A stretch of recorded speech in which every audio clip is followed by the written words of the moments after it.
Assalamualaikum warahmatullahi wabarakatuh. Kami dari kelompok 3 ingin mempresentasikan hasil diskusi kelompok 3 tentang perubahan sosial terhadap emansipasi wanita. Sebelum kita mendengarkan materi dari anggota kelompok 3, izinkan saya untuk memperkenalkan anggota dari kelompok 3. Yang pertama ada Rizky Aurizal, saya sendiri. Yang kedua ada Audrey. Yang ketiga ada Afelianti. Yang keempat ada Yuka, dan yang terakhir ada Fadila Fahmi. And that's why we're doing it. We're all doing it because we're asking to try and elicit change. How do we use this moment to elevate what is happening instead of continually victimize ourselves? Mengejar karir di luar rumah akhir-akhir ini bukanlah hal yang tabu. Bekerja sebagai pegawai kantoran yang harus pulang lebih awal di malam hari memang seperti cita-cita dan impian wanita masa kini. Meningkatkan prestasi akademik dan soft skill adalah hal yang biasa bagi wanita masa kini.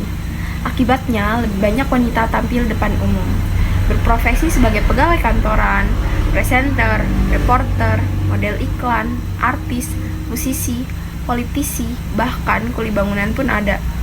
Ruang publik yang awalnya merupakan hal tabu bagi perempuan kini dianggap sebagai wadah untuk mengekspresikan dan mengaktualisasikan diri. Perempuan dapat dengan leluasa melakukan hal-hal yang biasanya dilakukan oleh kaum laki-laki. Wacana ini disebut dengan emansipasi wanita.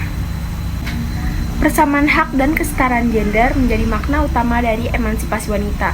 Melihat wacana pembebasan perempuan di Indonesia, kita tidak bisa melewati Raden Ajeng Kartini. Kartini telah menjadi pejuang pembebasan perempuan di Indonesia sejak abad ke-19 dalam sebuah surat kepada seorang teman Belanda. Aktif menulisnya sudah terlihat sejak dia di karantina.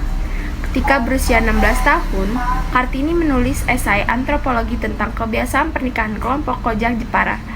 Kartini mengirim salinan surat itu ke Stella tak lama setelah surat itu diterbitkan. Kartini dan ketiga adiknya belajar banyak dari ayahnya, termasuk melukis, membatik, dan memainkan musik gamelan. Namun, bakat sastra Kartini tampaknya diperoleh dari ayah dan pamannya, yang dikenal dengan tulisan kritis mereka tentang pemerintah. Apa itu perubahan sosial?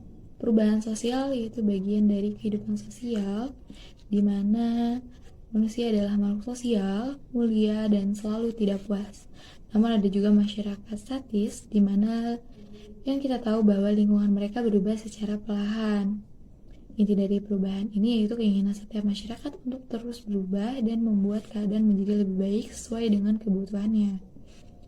Inti dari perubahan sosial yaitu membuat proses di mana terjadi perubahan struktur dan fungsi suatu sistem sosial atau perubahan pada lembaga-lembaga sosial dalam suatu masyarakat yang mengacu pada variasi hubungan antar individu. Atau juga kelompok, organisasi, kultur, dan masyarakat pada waktu tertentu. Cara mengamati perubahan sosial itu kita bisa dengan melihat perkembangan di lingkungan sekitar kita yang terjadi dari berubahnya kebiasaan, kebudayaan, dan perkembangannya kemajuan yang lebih baik dari sebelumnya di lingkungan kita. Nah, emansipasi wanita dikatakan termasuk ke dalam perubahan sosial. Kenapa? Karena di dalam perubahan sosial terjadi perubahan cara hidup yang tadinya menerapkan budaya patriarki menuju ke kesetaraan gender. Di dalam perubahan sosial terdapat beberapa teori, salah satunya adalah teori konflik. Teori konflik ini dipengaruhi juga oleh beberapa ahli seperti Karl Marx dan juga Ralph Dahrendorf. Di Indonesia sendiri, pejuang emansipasi wanita yang paling dikenal adalah Raden Ajeng Kartini yang lahir di Rembang pada 21 April tahun 1979. Pada zaman penjajahan, Ibu Kartini merasa sangat prihatin kepada kaum wanita karena pada zaman itu terdapat diskriminasi antara laki-laki dan perempuan. Pada zaman itu juga yang boleh menempuh pendidikan hanyalah wanita-wanita bangsawan. Apabila dibandingkan dengan saat ini, justru kita dapat merasakan banyak dampak positif dari perjuangan Ibu Kartini terhadap kaum wanita. Zaman sekarang banyak wanita yang berkarir dan bahkan menjadi pemimpin. Salah satu contohnya adalah Ibu Feranita Yosefin Sinaga yang menjabat sebagai Direktur Utama PT AirAsia. Presiden AirAsia Group sendiri yaitu Bolingam mengatakan bahwa Ibu Feranita adalah sosok yang tepat untuk membawa AirAsia Indonesia kepada masa depan yang baik, terutama dengan kecakapannya dalam bidang komersial, jiwa kepemimpinannya yang tinggi, dan semangat kolaborasi yang tinggi. Dari sini kita dapat melihat bahwa kaum wanita telah mengalami perubahan yang signifikan dalam memilih jenjang kehidupannya. Emansipasi perempuan merupakan hal yang akan selalu berkaitan tentang upaya atau skema sosial yang bertujuan membebaskan perempuan dari semua jenis perbudakan dan eksploitasi sosial, politik, dan ekonomi. Istilah emansipasi perempuan pada umumnya digunakan untuk merujuk agar perempuan bisa mendapatkan akses dan kendali atas semua sumber daya di suatu negara. Emansipasi wanita adalah suatu gerakan yang bertujuan untuk memastikan kebebasan, pemenuhan diri, dan pengembangan diri bagi perempuan. Dalam perubahan sosial terhadap emansipasi wanita, ada 4 faktor penting yang sangat berpengaruh. Yang pertama ada faktor ekonomi, sosial, kesetaraan, dan faktor politik. Di negara Afrika yang bisa disebut bukan negara industri, emansipasi wanita ini masih tergolong rendah atau kalah jauh dengan negara Eropa yang merupakan negara industri. Di negara industri, emansipasi wanita ini berkembang dan berprogres dengan selalu lebih baik. Walaupun pada dasarnya emansipasi wanita ini merupakan bukan hal yang instan, karena harus ada proses. Emansipasi wanita di bidang politik pada tahun 1893, Selandia Baru memberikan hak pilih pada perempuan agar setara dengan laki-laki bisa memilih dan bisa berpolitik. Dan yang terakhir, negara yang memberikan hak pilihnya untuk perempuan yaitu ada di Swiss pada tahun 1971. Di Eropa, peran wanita dalam bidang politik, sosial, dan ekonomi selalu berubah dan berprogres bertahap menjadi lebih baik. Oke, sekarang kita masuk ke dalam dampak pada perubahan sosial terhadap emansipasi wanita. Saat ini, wanita sangat berpengaruh besar terhadap berbagai bidang. Salah satunya di dalam bidang pendidikan, ekonomi, sosial, budaya, serta di dalam lingkungan publik ini. Kita ambil contoh ke dalam partai politik. Mari kita lihat, zaman sekarang banyak sekali wanita-wanita yang berperan sebagai ketua di dalam partai politik. Itu artinya apa?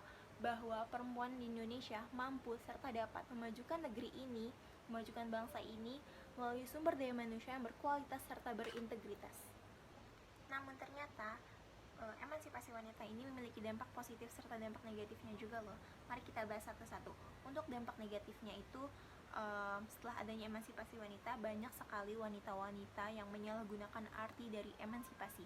Maksudnya apa? Banyak wanita yang menghilangkan fungsi dari seorang ibu sebagai pengajar atau pendidik nomor pertama bagi anak-anaknya. Terus juga contohnya, karena wanita merasa pendidikannya lebih tinggi, jadi dia lebih semena-mena terhadap suaminya. Jadi menurut data, menurut 5 tahun belakangan, bahwa tingkat perceraian di Indonesia itu meningkat karena perempuan menjadi eksploitasi sebagai wanita. Dan yang terakhir, untuk dampak positifnya yang diperoleh pada emansipasi wanita itu tentunya kesetaraan gender. Maksudnya perempuan bisa lebih tertuju atau lebih fokus pada cita-cita serta karirnya. Perempuan juga bisa melanjutkan pendidikan ke jenjang yang lebih tinggi. Oke, sekarang kita masuk ke dalam kesimpulan. Sekarang di zaman emansipasi wanita ini, sekarang masyarakat itu sudah mampu atau sudah mulai mengakui keberadaan wanita sebagai perempuan. di mana bahwa perempuan bisa lebih maju, bisa jauh lebih sukses ketimbang laki-laki. Perempuan juga bisa lebih mandiri atau bisa mengeksploitasi diri mereka ke dalam ranah publik. Karena pada dasarnya perempuan dan laki-laki itu memiliki tingkatan yang sama, tidak ada yang dibeda-bedakan. Ya walaupun pekerjaan itu lebih didominasi oleh pihak laki-laki. Kalau untuk saran, seharusnya keterlibatan perempuan dalam memiliki jabatan yang lebih tinggi itu perlu diingatkan, karena banyak sekali perempuan yang mendaftar sebagai anggota PNS itu yang memiliki jabatan yang lebih tinggi. Ini bisa menjadi bumerang untuk kita semua, karena semakin terbuka juga peluang untuk kaum perempuan terlibat dalam mengambil keputusan. Saya pikir cukup untuk kelompok kami. Maaf apabila ada kesalahan atau ada kekeliruan. Kurang lebihnya mohon maaf. Wassalamualaikum warahmatullahi wabarakatuh. Terima kasih. Baik, cukup sekian pemaparan materi dari kelompok kami. Mohon maaf apabila ada kekurangan ataupun kesalahan yang terdapat di video ini. Terima kasih atas kesempatan dan perhatian yang telah diberikan. Mohon maaf dan terima kasih. Wassalamualaikum warahmatullahi wabarakatuh.